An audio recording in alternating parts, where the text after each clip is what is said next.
Hi guys, how are you? Aru etia moi asu ঘৰত আৰু মই আজি বনাব ওলাইছো পৰ্কৰ এটা বিশেষ ৰেচিপি আৰু মোৰ লগত আছে আছে বেটা মোৰ হাই কৈ দিয়া বেটা হাই হাই হাই তেতিয়া হলে ভিডিওটো আৰম্ভ কৰো আমাৰ চেনেলটো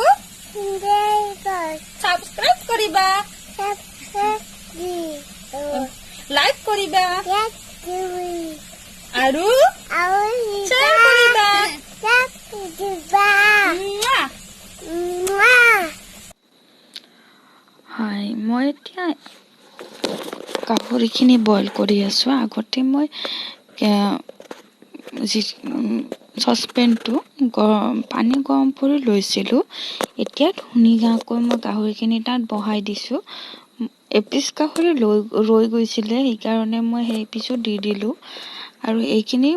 মোটামুটি বইল হ'ব আৰু বেছি সময় নালাগিব আৰু মোৰ ইয়াত মানে গাহৰিৰ তেল মাংসটো বেছি আছিলে আৰু যিটো মানে কাঠ মাংস থাকে সেইটো কমকৈ আছিলে সেইকাৰণে মই অকমানো তেল ব্যৱহাৰ কৰা নাই এনেও মই গাহৰিত তেল ব্যৱহাৰ নকৰোঁ বনাওঁতে আৰু এতিয়া মই ধুনীয়াকৈ এইখিনি উলিয়াই লৈছোঁ বইল হৈ গৈছে ধুনীয়াকৈ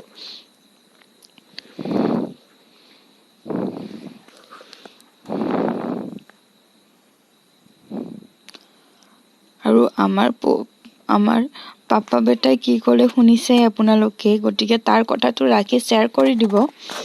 আৰু এতিয়া মই কেৰাহী এখন গৰম হ'বলৈ দিছোঁ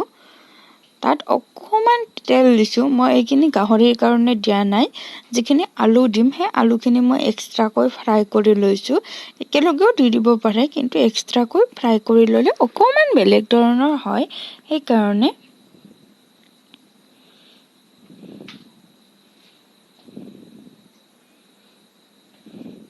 এতিয়া মই আলুখিনিত অকমান নিমখ দি দিছোঁ আৰু অকমান হালধি দি দিছোঁ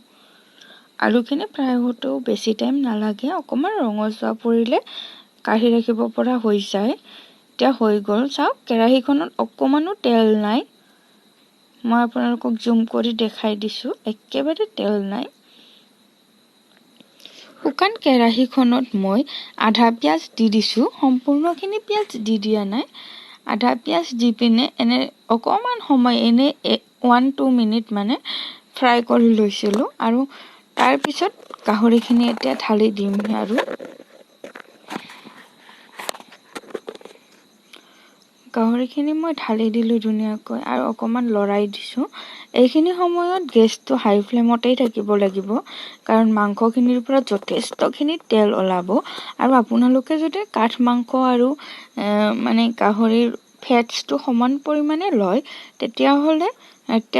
তেতিয়াহ'লেও তেল দিব নালাগে এনেদৰে মানে অকমান বেছি হেৰিত ফ্ৰাই কৰি থাকিলে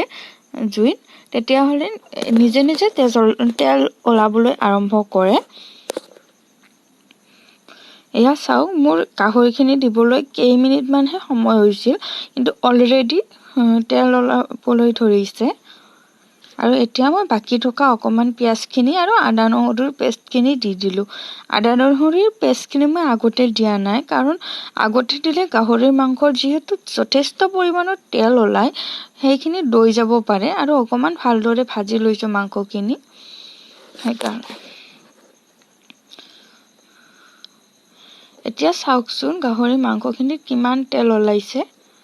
মই অকমানো তেল দিয়া নাছিলোঁ এয়া চাওকচোন আৰু মই শুকান জলকীয়া দুটা দিবলৈ পাহৰিছিলোঁ সেয়েহে সেই তেলতে মই শুকান জলকীয়া দুটা দি দিলোঁ আজি মই ৰেড চিলি পাউডাৰ দিয়া নাই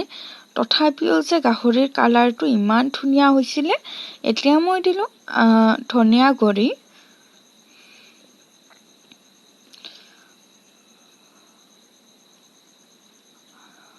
আৰু জিৰা গুড়ি আৰু ধনিয়া গুড়ি দি দিছোঁ একেবাৰে বহুত পৰিমাণত দিয়া নাই গাহৰি মাংসত এনেও মছলা সিমান নালাগে আৰু এতিয়া মই দিছোঁ মেচেকা টেঙাৰ পাত আপোনালোকে টাইটেলত গম পাইছে যিহেতু মেচেকা টেঙাৰ লগত গাহৰিৰ মাংস গতিকে টেঙাৰ পাতটো দি দিছোঁ আৰু অকমান সময় ভাজি লৈ সামান্য পৰিমাণে পানী দিছোঁ বেছি পানী দিয়া নাই একেবাৰে অকমান পৰিমাণত পানী দিছোঁ আৰু এতিয়া দি দিছো মই গৰম মছলাখিনি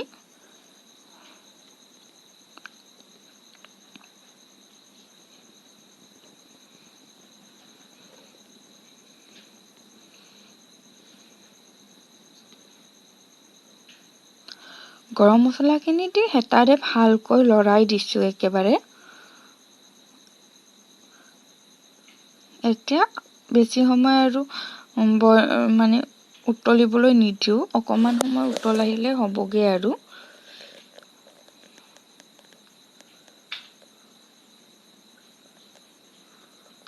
অকমান যে বাটিটোত লাগি আছিল গৰম মছলা সেইখিনি মই অকমান মানে তাৰ পৰাই জুল আনি কিনে ধুনীয়াকৈ দি দিছো কেৰাহীত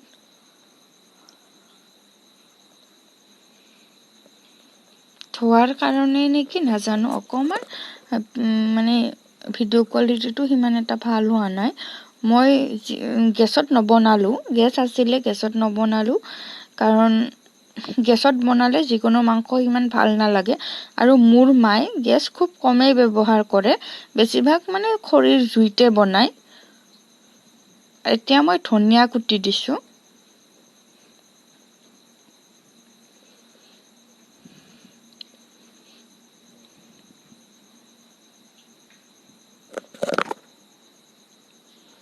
আমি একেবাৰে গাঁৱলীয়া মানুহ দেই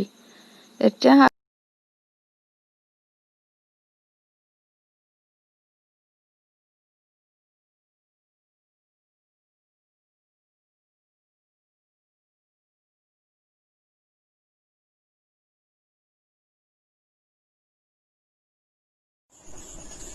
এয়া চাওকচোন মই অকমানো তেল দিয়া নাছিলো কিমান তেল উঠিছে আৰু মই বেছি জুল কৰা নাই